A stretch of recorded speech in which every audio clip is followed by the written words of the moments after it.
down, my baby. I'm late. Since we are supposed to be, what's doing?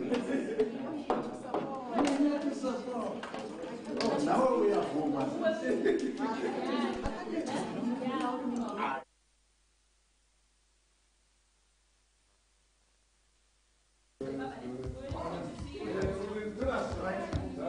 Jalala.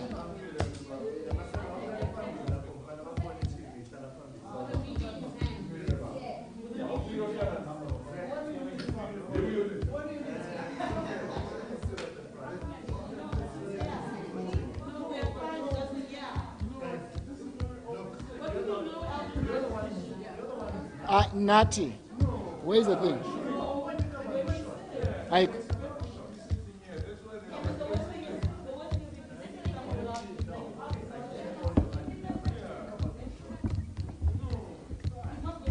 We're waiting for NNN7 before we start.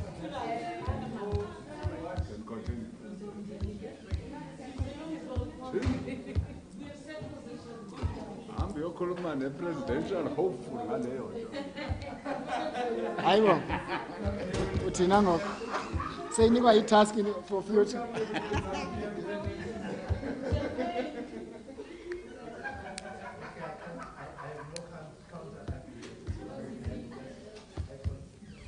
Yes, Impio. I miss Matlatsi. How? Yes. No. Just Why in should you fire Matlatsi? I'm not interested in with Matlatsi before. Nimxoshelele Matlatsi. Yes, it is. uMatlatsi nimxoshelele ngaloku. Sofa kukodwa nje uthi mawuthi ukhuluma.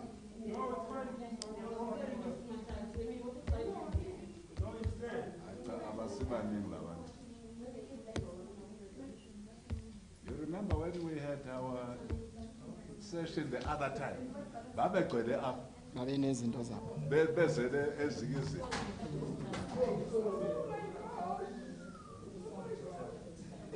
Akufanele back. Hey, benungu baxoshile.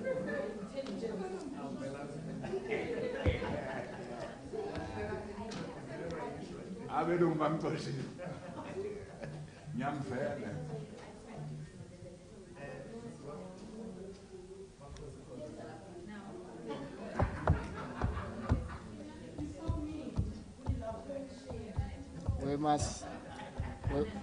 We must protect our iconography and symbolism.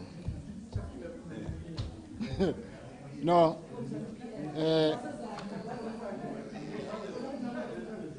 Tulas, as we welcome you from the world of President Emerson. EWN Eyewitness News Order. NNN7, you came late and you're disrupting the media briefing. Thank you very much, colleagues. It's now 2 o'clock before you march out because for the delay. Thank you very much for coming once more, and thank you very much for remaining yesterday. You did extremely well with Ino Kotongwana. You do the same with Jackson Mtembu, who is the chairperson, who's here in his capacity as the chairperson of this NEC Subcommittee on Communication, as part of our policy briefings towards the upcoming 54th National Conference. Mvelas, may I invite you, please.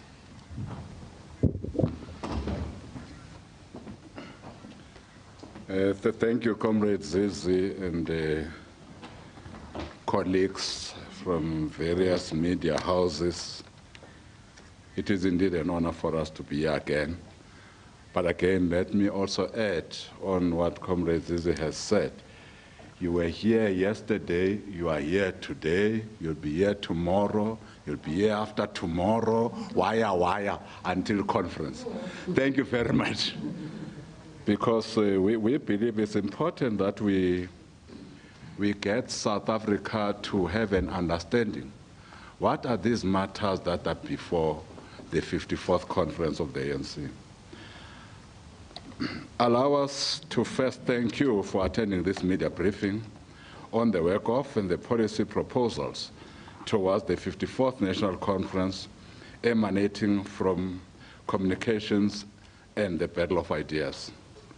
Today, as you will all know, is a bittersweet day as we remember and continue to mourn the life of our former president of the ANC and founding father of a democratic South Africa, Isithwalandwe Siaparangwe, Comrade Nelson Mandela, who passed on this day 4 years ago. We remain inspired by Comrade Madiba's life's work, especially instructive to us in the ANC-NEC Subcommittee on Communications, were his words that, open quotes, "If you talk to a man in a language he understands, the message goes to his head. If you talk to him in his language, it goes to his heart," close quotes. This has been and remains part of our guiding philosophy to utilize information and communication technology to build an accessible, caring, and inclusive society. This statement that we deliver today seeks to present to the media and South Africans at large the journey traversed by the ANC to implement the resolutions of the 53rd National Conference, as well as to outline key policy proposals towards the 54th National Conference, tabled for resolution by the National Policy Conference held in June this year. Our work, again, as you all know by now, is coordinated around 4 main policy areas, namely 1, battle of ideas, 2, ICT, postal services and post bank, 3, broadcasting, 4, print media transformation and diversity. On the battle of ideas and government communication, this is what we have done. The African National Congress has continued to engage in the fiercely contested space, which is the battle of ideas, understanding the difficult and sometimes hostile terrain in which we operate. During the term, we delivered a state-of-the-art media briefing facility. That's the facility you are in today. You remember that before we delivered this facility, we used to meet somewhere there at the foyer, and all of us were so crammed. And the media was complaining, "You guys are 104 years at the time. When are you going to build a media center?" We did build one, and we're proud that indeed we have built this state-of-the-art media facility. And we have also begun laying the foundation of a resourced and capacitated Department of Information and Publicity. Now, I was saying to the colleagues who assisted me with writing this statement that they must also add that we have got wonderful offices on the 9th floor. It's a legacy that we will also be living on work that we have done as the subcommittee on communications. So apart from this media center, I believe some of you have also had a sight of our wonderful state-of-the-art offices on the 9th floor. So again, this is work that we have done, work that we are proud of.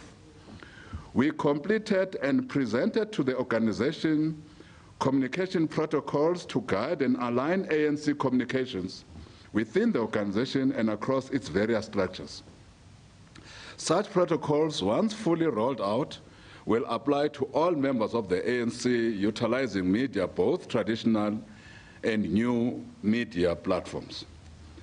Amongst our key focus area for the conference will be the development of capacity which allows the ANC unencumbered and unmediated platforms to communicate with the people of South Africa and beyond. So that's what we'll be taking to conference around the battle of ideas. The decision of the 53rd National Conference relating to government communications have not been fully implemented. The government communications, in particular, is also weakened due to lack of leadership and instability at management level. More work still needs to be done to ensure that government communications reach our people effectively and in a sustainable manner. This should also include the government working with community media at local level to ensure that information and news reach the communities that the government serves. This should start with the finalization of the government communication policy going forward. Of course, we would like to have a sense of what is this government communication policy at conference, so that as we emerge from that conference, we are assured that our own government will be able to communicate on the achievements we score day in and day out, but also on challenges we face as government with our people, so that our people are informed on all these matters. On ICT postal services at the Post Bank, during this term, the ANC implemented the resolution of the 52nd and 53rd Conference to craft an overarching integrated ICT framework with the publication of the ICT White Paper. That policy paper advocates for, amongst others, the creation of a separate economic regulator and a content regulator. It further calls for the establishment of a digital development fund and rapid deployment of ICT infrastructure throughout the length and breadth of our country. Another important output of the policy framework is the open access network and the allocation of the high demand spectrum to achieve the objectives of the ICT White Paper. Government is seized with the implementation of this White Paper policy outcomes. The South African Post Office, SAPO, has been stabilized with adequate capacity at management and board level. You'll remember there were times when SAPO, almost every day, workers will be out in the streets. There will also be threats of them not getting their salaries. So indeed, that is a matter that we have left behind us. We have further made significant progress to license the Post Bank as a fully fledged state bank and expect this process to be completed soon.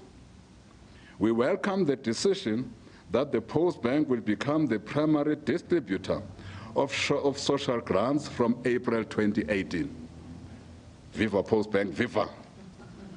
We further urge government as a whole to move with speed to enable the fulfillment of the resolution that the Post Bank shall be the bank of first choice of government and a primary platform for government and citizens' transactions. The ANC must ensure the implementation of the resolutions to support the Post Office, including that government business must be availed to Post Office through intergovernmental framework and not supply chain management processes. ICASA has managed to lower the prices for voice call rates from R2.85 to 0.66 cents to 66 cents through their regulatory interventions, and we encourage ICASA to continue the fight against high cost of communication by addressing the data must fall concerns and the monopolization of data. This is regarded as stifling economic inclusion. There is a need to strengthen, by the way, since ICASA was able to cut voice call rates from R2.85 to 66 cents, they are then also able to assist us to deal with this data must fall phenomenon. Indeed, data must fall. and this is what we are saying to our colleagues in ICASA, they have the capacity, they've shown that they have the capacity, let them use that capacity to ensure that data prices falls. Of course, they will not be doing this on their own. We know that the Competition Commission has also entered the fray so that we are not the most expensive country in Africa when it comes to data. We shouldn't, we must not. There is a need to strengthen our organs of state, including ICASA and departments tasked with communication. It is imperative that we have provincial champions at provincial and district government level to drive this agenda. Targets for youth, women, and blacks in the equity of service providers in the ICT industry must be established as part of the radical economic transformation. We must also engage government to ensure the speedy establishment of the Fourth Industrial Revolution Commission.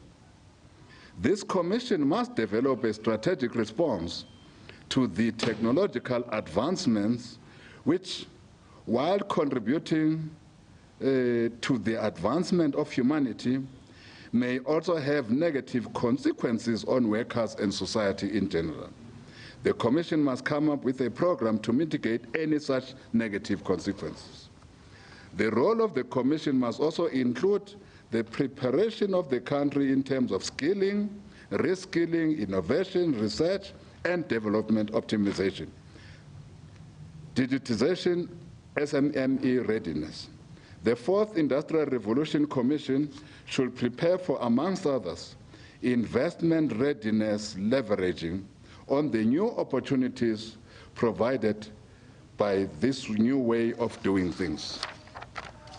Under broadcasting, as you will all know, the 53rd National Conference had mandated the then incoming NEC in 2012 to ensure a stable corporate governance environment within the SABC in order to ensure long-term sustainability. This included, amongst others, strengthening the SABC's accountability to Parliament, the shareholder, and the public. To this end, we are pleased to report that during this term, a thoroughgoing inquiry into the affairs of the SABC was conducted by Parliament and produced a considered report to turn around the affairs at the public broadcaster. A very effective interim board was appointed, which was succeeded by a new permanent board, which commenced its work in the latter part of this year. Both have pursued the SABC turnaround with vigor. We would like to thank them. We have also made significant inroads to realize the vision of reducing the significant barriers to entry in the pay commercial broadcasting sector. In this regard, ICASA and the Competition Commission are practically looking at the transformatory object to open up pay television to all South Africans and reduce the monopoly in the pay TV space. Governments must undertake a holistic broadcasting policy review, which process should apply to the entire broadcasting landscape and not just the SABC, and should be underpinned by the desire to create a diverse broadcasting landscape. Policy should aim to attain over 70% local content quota within 5 years from the National Conference. By 2018, we must have migrated from analog to digital broadcasting. Towards this end, conference should be given the necessary guarantees and concrete action plans. You will know that we are all behind in relation to this important task of migrating from analog to digital. We should have done so in 2015, We are now in 2017, and in discussions with our government, we have been assured that indeed we would have migrated by around December 2018. Now, we wouldn't like only to be promised. We would like to see action steps towards meeting this object of migrating to digital by end of 2018. On media transformation, media diversity and accountability mechanisms, the 53rd National Conference had mandated the then incoming NEC to review the ANC Media Charter and conduct a parliamentary inquiry on the desirability and visibility of a media appeals tribunal. The parliamentary inquiry will include, amongst others, the Press Freedom Commission outcomes. Indeed, that 53rd National Conference further instructed that government should introduce an empowerment charter to promote broad-based black economic empowerment in the print media sector and strengthen the Media Development and Diversity Agency, MDDA, to support community and commercial entities towards more diversity. We welcomed the promulgation of the marketing, advertising, and communication sector, believing it is an important instrument to take forward transformation in the marketing and advertising industry. We will be recommending before the National Conference that our ANC-led local authorities must prioritize community media, community radio, community television, and community newspapers for disseminating information to the locals. This will go a long way in strengthening and ensuring sustainability of community media. The past 5 years have laid a foundation for us to enhance and speed up radical economic transformation. The 54th National Conference of the ANC must emerge with concrete mechanisms to increase and accelerate black ownership in the telecommunications, paid televisions, and print media space. We thank you very much.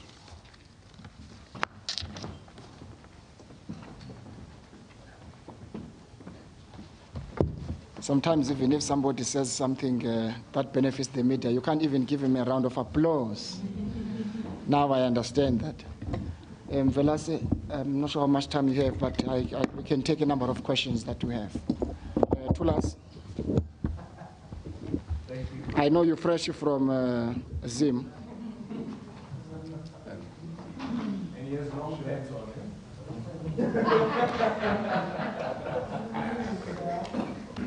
Tulas Sizwe. Thank you so much.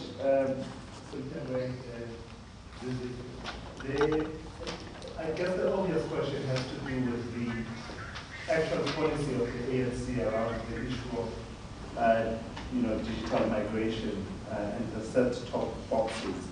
Encryption, to encrypt or not to encrypt, that is the question. And the kind of scandalous situation that we currently have playing itself out, where it's being suggested by people, including Yunus Karim, that the pressure to ditch ANC policy did not only come from the private sector in the form of multi-choice representatives, but also came from people who are members, senior members of the ANC. That's the allegation that he makes. And my question is, what do you make of this whole saga around multi-choice and the allegation that effectively the allegation is one of state capture, basically that government, ANC and government policy was being dictated from outside through various inducements that are being alleged, and that this could have happened with the complacency of ANC employees and senior cadres. doesn't this make a mockery of you coming up with policy when no one sticks to it? Thank you, Tulas. Sepo? Thank you, Sepo Ikane from the SABC. Following up on Tula's question, basically, is to find out as to has there been any kind of engagement from the senior leaders of the ANC in view of the multi-choice saga, and in view of the fact that the Media Appeals Tribunal was targeting mainly the print media. Is there no thought or thinking of trying to extend that to the commercial media, as we've heard about what has been happening through the interaction between multi-choice and other players within the broadcast media space? And on the issue of DTT, when I read an article attributed to Minister Kubai, was saying that the deadline is going to be around 2019, and he's saying by the end of next year. Are you able to clarify that contradiction for us? Thank you. Yes, sir. Just wanted to find out, you saying the post bank should be the government of choice? Should be the government of choice, national government, or should it also apply to provincial and local governments? And also, when are you likely going to ask Parliament to give the post bank a full license? Parliament. When are you going to give the post bank a full license? Do you have a deadline for it? Baba was SABC. Ngikubonile izoluhlezi lapha emuva ngicela ubuze ke manje. Okay, now that you want me to ask something, can I ask in your book, does the allegations that you hear now about multi-choice and trying to get the CBC to do certain things with regards to issue of capture and so on, does that in your book qualify as a state capture? Yes. How come we haven't heard similar noises of state capture and so on, and with regards to this one, that with regards to the other issue of state capture? Why is it? Why are people calling this one state capture? CD, the last one. No, there's something wrong. No. I also want to hear about state capture. I'm interested in that. Now, clearly, there's one question today. Yeah, iphendule mvelas.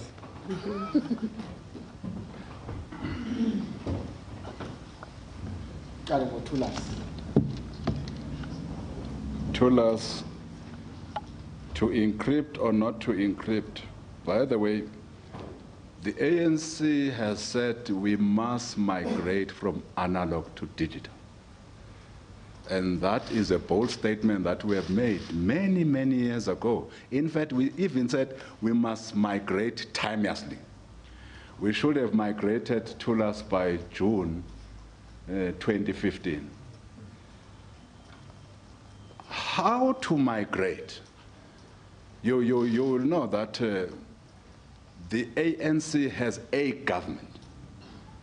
And it's our government that will come to us and make propositions on how we need to migrate. And of course, there will also be cabinet decisions that will be taken in this regard.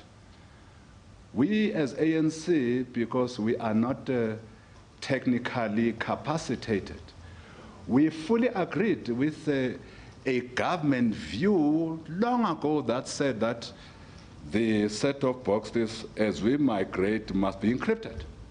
We fully agreed, and as this committee that I lead, the Communications Committee, we also agreed with the reasoning behind this, by the way, that were put by our government, that you see, you need to encrypt so that your content is not pirated, amongst others. Whether as a public broadcaster or any other broadcaster. But secondly, that your own set-top boxes must not be stolen by another country for use. So they must have specific use for your country. We fully agree with those. And if they have specific features, therefore they must be produced in the country. And that's what we're so excited about, that such set-top boxes must be produced in the country, which will also boost our economy, but also ensure entry of our marginalized black people in the ICT industry. These were very laudable objectives that we wanted to meet as we migrate using set-top boxes that are encrypted. Now, you will also know that our various ministers, that will include Karim, entered into serious negotiations with the sector. And ultimately, the last policy I know of government was that, no, fine. Whilst we are married to encryption, but those who don't want to encrypt, by all means, they can do so without encrypting. But as government, our own set of boxes that we produce will be encrypted. And they called that policy dual. It had both elements of encryption and non-encryption for those who don't want to encrypt. Now, did somebody, MultiChoice, try to influence this? Well, you will know, as I know, that this matter, many people have called for it to be properly investigated. And I've also heard that even parliamentary committees have been called to action on this matter.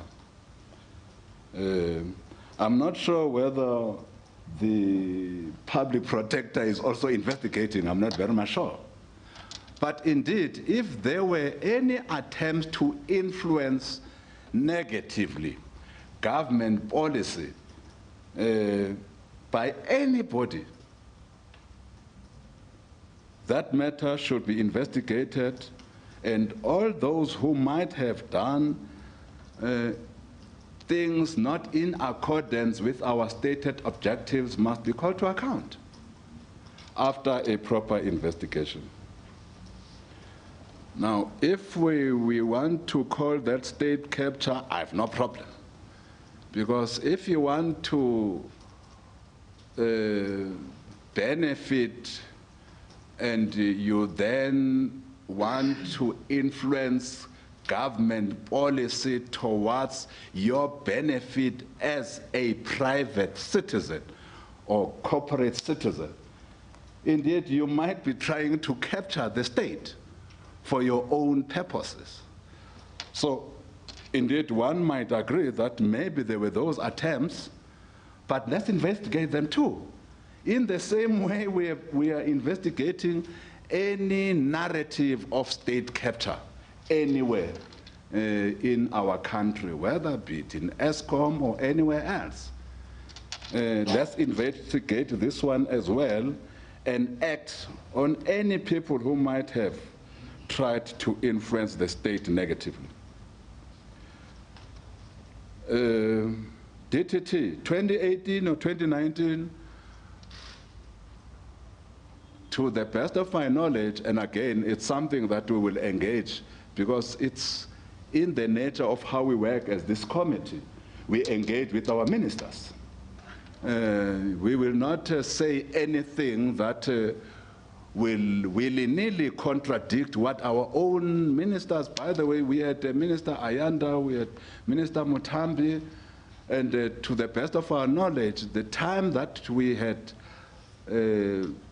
tentatively agreed on to finalize this migration was the last part of 2018. That was the last part of 2018, and if indeed there are laudable reasons that puts it at the beginning of 2019, we will engage with the minister because as ANC, we wouldn't like to, because the implementation at the end of the day resides with government. Implementation on this migration does not reside with these wonderful walls of Luthuli House. It resides with government. Indeed, we will be interacting with the minister, Comrade Kopai, on this particular matter. When we say Postbank should be the bank of choice, what do we mean? We mean exactly that it should be the bank of choice. Throughout the length and breadth of our government. Now we have got government at local level, we have government at provincial level, we have government at national level. And we're saying Postbank must in fact be the medium through which our government transacts, either within itself or with corporate South Africa, or with the citizens of our country. And there is nothing untoward with it. There are many countries that have got their own banks, amongst them China, that have got their own banks that transacts with corporate citizens in those countries, and that transacts with other citizens in that country. China is but one, but there are many. So absolutely nothing untoward. If as South Africa we say that we must have a bank of choice, and that bank of choice must be resident within the state. Absolutely nothing untoward.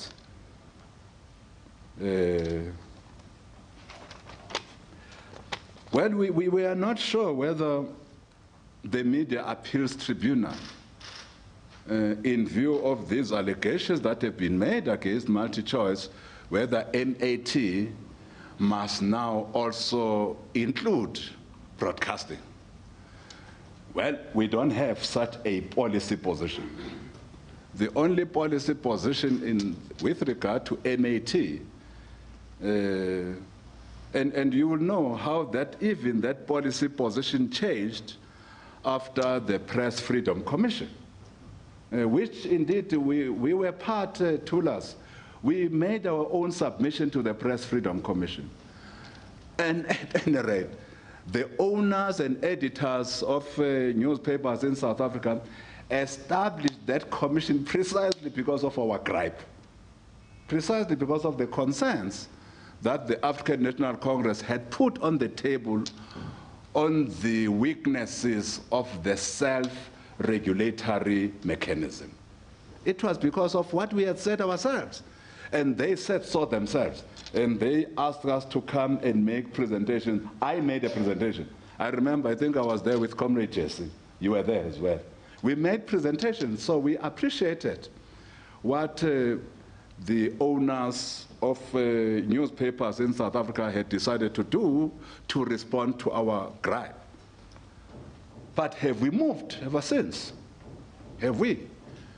We don't think so. Our view, therefore, is that let's allow Parliament to take into account all those outcomes of the Press Freedom Commission and ask the people of South Africa, is the self-regulatory mechanism the best mechanism to regulate media in South Africa, or print media, in fact, in South Africa? Now, I wouldn't like us sitting here to come to a conclusion that the likelihood is that maybe this will be the conclusion of the parliamentary inquiry. We don't know. We don't know.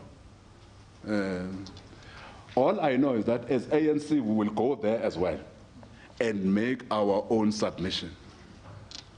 Now, instead of everybody throwing stones, you know, every time the word Media Appeals Tribunal comes up, I think, why can't we do the most appropriate act? Let Parliament have this inquiry and Colleagues, we have seen, you know, I'm not in Parliament, but I have seen how these inquiries in Parliament are conducted.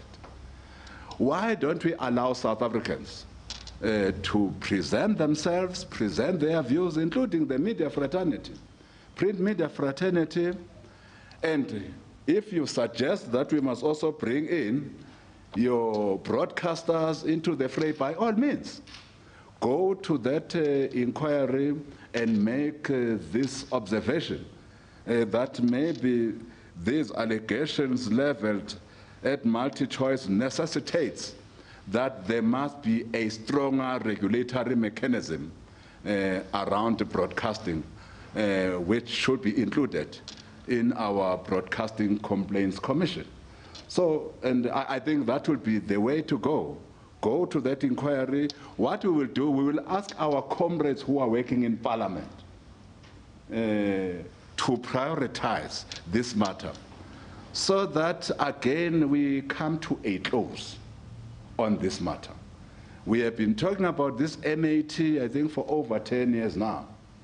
We need to bring this matter to a close. These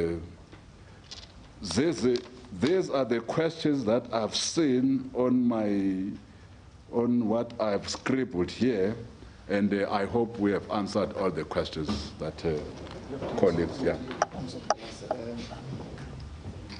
I think maybe, Tsepo, I'll still note you, and maybe just to amplify the question asked by Thulas. It's full license. Yes, Postbank. Postbank. Yes. You see, a wonderful person who can answer that question. We have said in our statement soon. Because, you see, we are not tasked with the actual implementation, but we have been appraised of what is happening, what has been done with regard, what has been sent to the Reserve Bank, what the Reserve Bank wanted, and we know that a board has also been put up, which was also a condition for this licensing of the Postbank. So we wouldn't have the finer details of when the actual license will come to the Postbank, but we are quite confident that soon. We will also be interacting with our own deployee, Comrade Siyabonga Cwele, around this issue. But we are more than convinced that everybody now is in agreement. Those that are in the licensing domain are in agreement that the sooner this is done, the better. So we're confident that it will be done soonest. I hope that answers the question. No, the point Thulas I wanted just to amplify is that, firstly, the ANC remains a strategic center in terms of ANC policy formulation. And there's no debate about that. So I know you just returned from Zim. We make a very clear distinction between a party and the state. So if the ANC were to adopt a policy that says there shall be rain tomorrow, I'm just making an extreme example, and we send that resolution to our deployees, and make it rain tomorrow. And then she comes back tomorrow and say, having done all of this in government, it's not possible tomorrow, it's possible on Saturday. It's not a change of policy.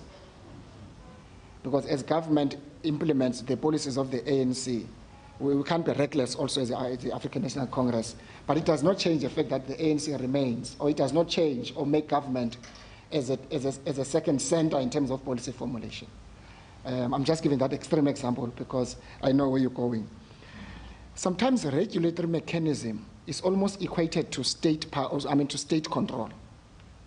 Immediately when we talk about regulatory, in terms of the media, you are state control. It doesn't. We have BCC SA, it's not just state control. And there are a number of regulatory institutions, regulatory bodies throughout the country. We're not talking about sectors. They are not state control. But there's always this fear, paranoia, when we talk about a regulatory mechanism of the print media in particular. We are talking, perhaps there is history to it. I think that paranoia comes from history, so I don't think we must dismiss that fear and so on. But that is not, if you read the proposal, the resolution of the 53rd Conference of Mangaung, that is not what it suggests. We're not suggesting that. We don't want the state, because we all know that past. We don't want to repeat that past, where we control the media and so on. We don't want that. So if those who have not read that resolution will simply and quickly misread it and deliberately mischievous and say it's about state control. Can we take the last round of questions? I want those who came late so that they can just ask the same question. I want those. CNPC, you just came now, I can see you were sitting up and so on. Any questions, say? Sorted. The last question, Tsepo. Thulas. Thank you, Zizi. I'm coming back to the same question, and in your answer, Mr. Tim, you spoke to the outside influence, the corporates trying to, influence government policy. But Zizi also went in the direction that I would like you to go around the behavior of ANC cadres, because it sounds to me like some version of ANC policy. You have a policy that says, like you said, government made the case that let them be. That is where you were going. And when it seems like due to some kind of pressure, bidding for certain interests outside in the corporate world, some of your cadres may have wanted to subvert ANC policy, and this has disturbed Yunus Karim enough to say actually he's going to report it. It should surely disturb you even that there's this kind of suggestion. Even the suggestion that perhaps that's why we're seeing such a high turnover of ministers of communication, because some ministers are pliable to this position of this particular corporate, others are not. You're making your own conclusions now. Okay, thanks. On the issue of government communication, there was a suggestion, if my memory still serves me well, that it must be relocated to the office of the president. Are you able to clarify that if it's finding any resonance ahead of the conference? On the presentations of the new communication protocols applying to ANC members, are you able to just give us an overview of what has been observed and whether it will basically apply to those ANC ordinary members or MPs of the ANC or those who are deployed in senior government officials, those kind of communications protocols? Lastly, on the issue of mitigation of the impact of digital technology on jobs, I mean, the problem with South Africa is when we look it through the lens of the mining sector, when we have mechanization of how they work, it has impacted negatively on job creation. And we are told even our institutions of higher learning are not prepared to get our young people to be able to be part of the ICTs or the fourth industrial revolution. In terms of broadcasting, do you think there's been enough conversation with academic institutions and researchers as to how do we mitigate that impact on future jobs progress of young people? Thank you.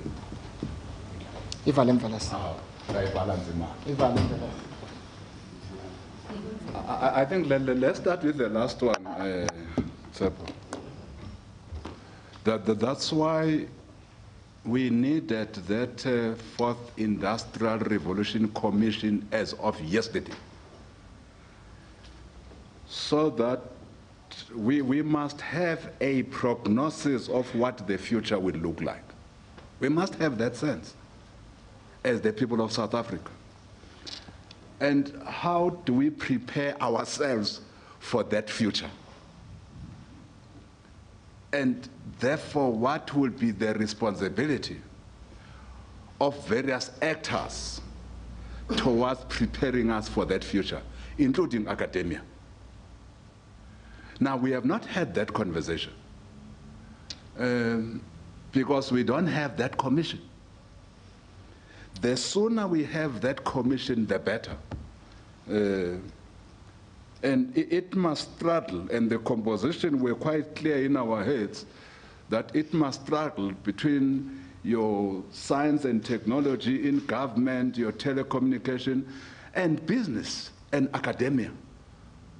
All these people must be there to say, South Africa, how do we ready ourselves towards this inevitable future It is here with us now. I was told that these driverless cars are coming now. They'll be here now. So you'll have those who are driving lorries being unemployed. You'll probably have those who are driving taxis probably unemployed for other jobs.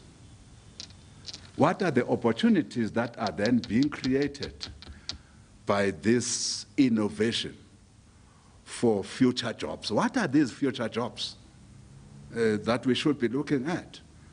And the sooner we have this commission, the better, so that we are all better informed. Tsepo, we are all better informed. I'm sorry, I can't answer much. What are these ANC media protocols?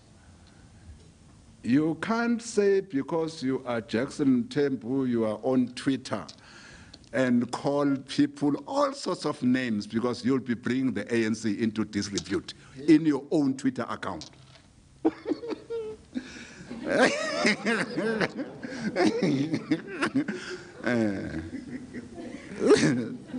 So that's what we're saying. Even as you engage with whatever media platform as an ANC member, you must remember what are these values and principles that underpin the ANC. One of them, you can't be insulting people. You can't, just can't. Immaterial how you might want to, how you might be induced to do so, but it's just an ANC to insult people, immaterial who that person is. So this is just showing shortly of what is in the protocols.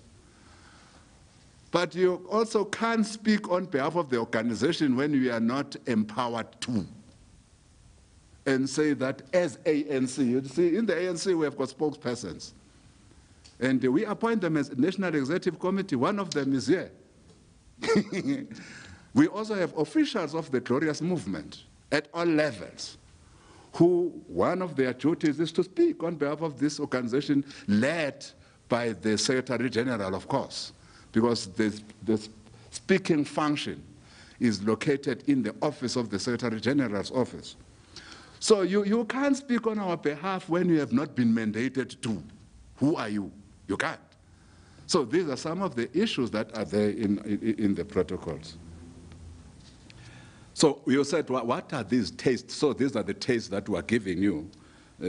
But of course, conference will go deeper into these protocols.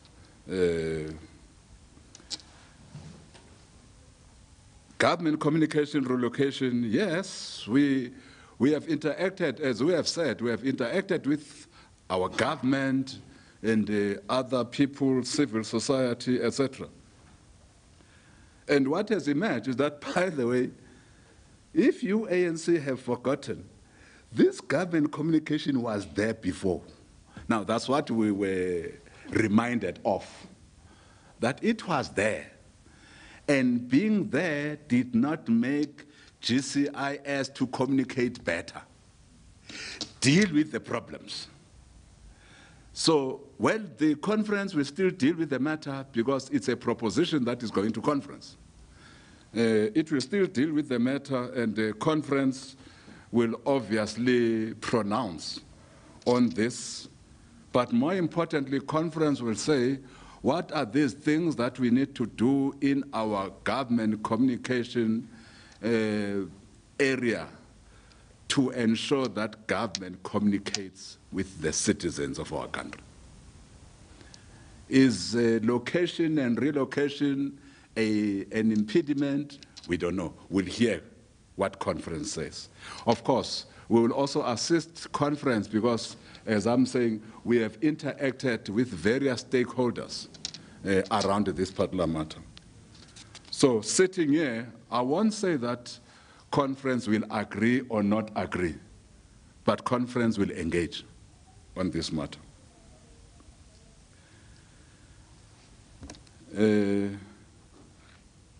Tulas. You said I've answered everything except that I've not spoken to ANC cadres. Now, you say an investigation will also say who did what. So that, you see, we should not jump the gun, Thulas as well, because again, we must not be accusing ANC cadres prematurely.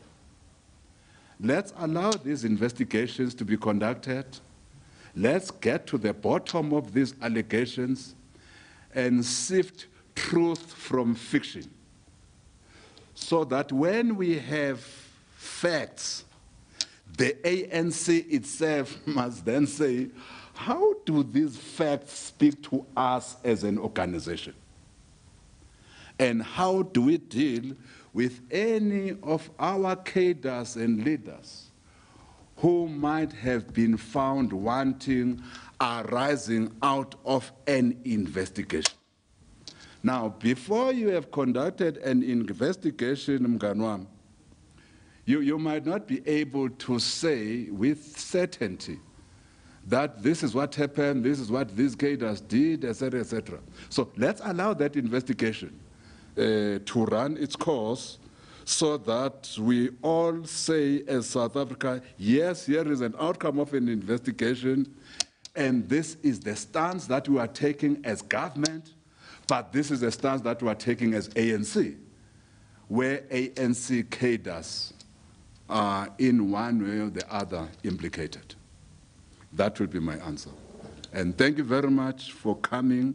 With this, by the way, does not include the voluminous work and reports that we'll be tabling before conference, because you are not conference.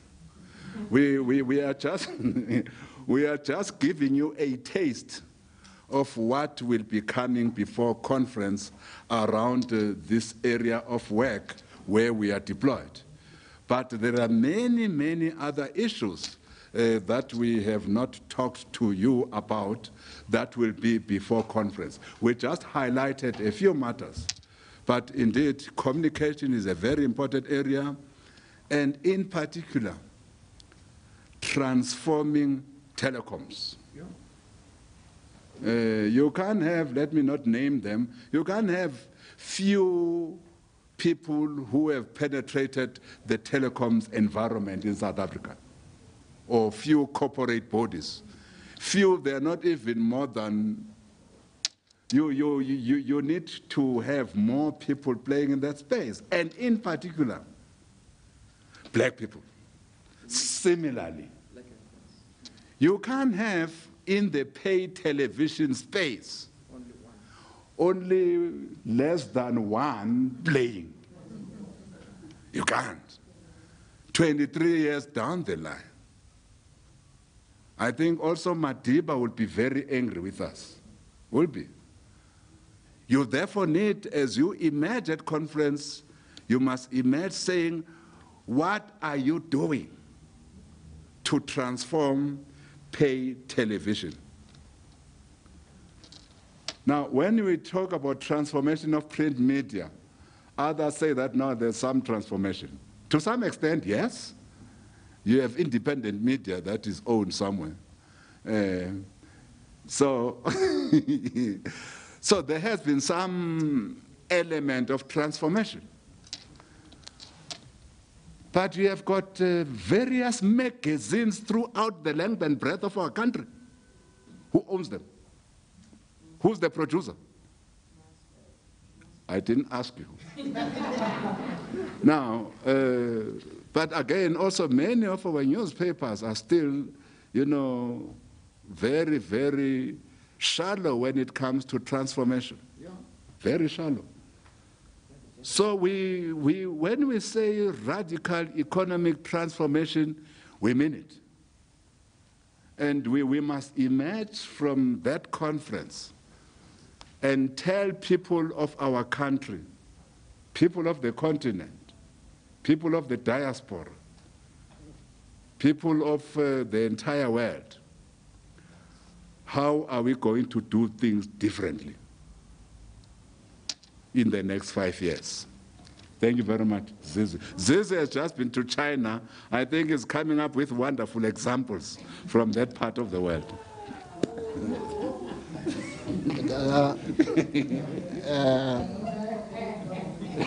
As you're aware, I just returned from a very important high-level dialogue between the Chinese Communist Party and more than 200 political parties throughout the world. So tomorrow we're dealing with that, international relations, at 2 o'clock afternoon.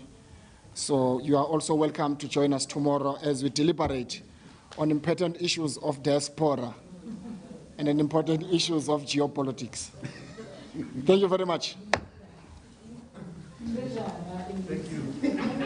Who's the treasurer?